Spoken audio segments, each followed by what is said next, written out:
Iran Update, 47 years and 100 days. To those inside Iran enduring fear, pressure, and uncertainty.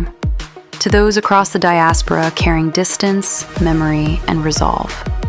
To those around the world who have kept watch, spoken clearly, and stood with the people of Iran. And to each of you, welcome. This is Iran Update, 47 years and 100 days. 47 years of despair, 100 days of hell. That is the measure now.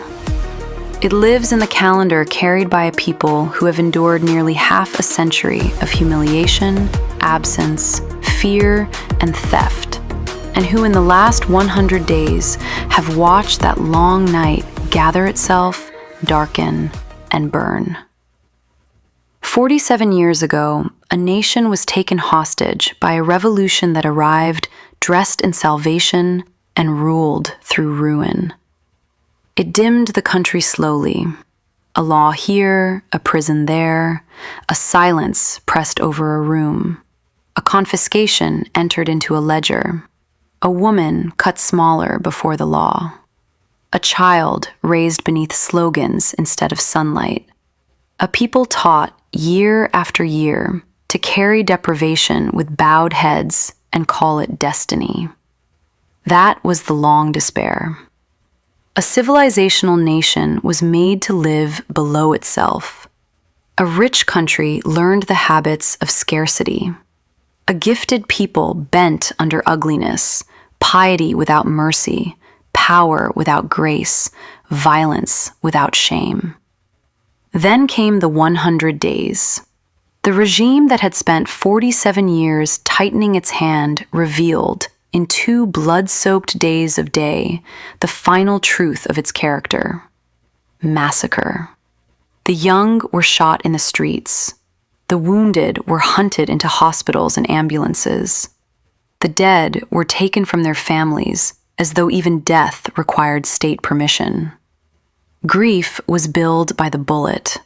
Mothers were made to ransom the torn bodies of their children from the hands of the men who killed them. Some crimes stain a government. Some crimes end its moral existence. The horror traveled further. It followed the living home. It moved through emergency rooms and cold corridors. It stood at gravesides. It waded through the 40th day of mourning and dragged the grieving into solitary cells. The dead became witnesses.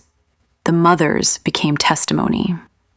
Remembrance became the first architecture of justice. So the country was darkened. The internet was cut. The lines were severed. The nation was sealed in blackout, so the world would miss the mothers, the blood, the stolen bodies, the sound of mourning rising from a house where the lights had gone out and grief still had a name. Truth kept moving. It passed from hand to hand, from whisper to whisper, from grave to rooftop, from memory to memory. And history, patient and unsparing, began to speak in the language of the bereaved. That is where Iran stands now. 47 years of despair have narrowed into 100 days that carry the weight of 1,000 years. The old suffering has been distilled. What once spread through daily life like a low poison now stands before the world with the sharp outline of slaughter. What once lived as oppression now enters history in blood. And this is what the world must understand. For Iranians, this struggle carries the force of blood memory. It carries a covenant with the dead. It carries the knowledge that the regime crossed into a province of crime from which every polished phrase returns empty. 47 years built the bruise. 100 days made it bloom black beneath the skin of a nation. Time has worked on this wound with a hard and patient hand. It has sharpened the names. It has sharpened the graves. It has sharpened the divide between a people and those who ruled them through fear. It has sharpened the record until every evasion falls away and the truth stands in full light. A nation remembers. A nation counts. A nation carries its dead forward. And the question before the world now gleams with a terrible clarity. What place remains in the civilized order for a regime that spent 47 years breaking a nation and 100 days proving that even the dead were unsafe in its hands?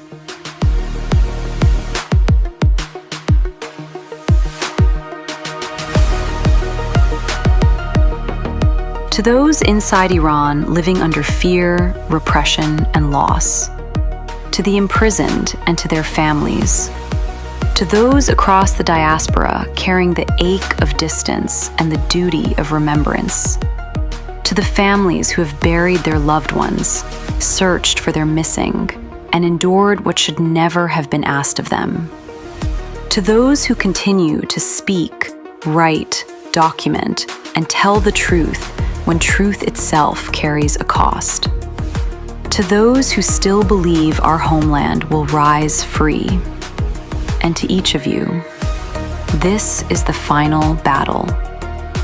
Long live Iran.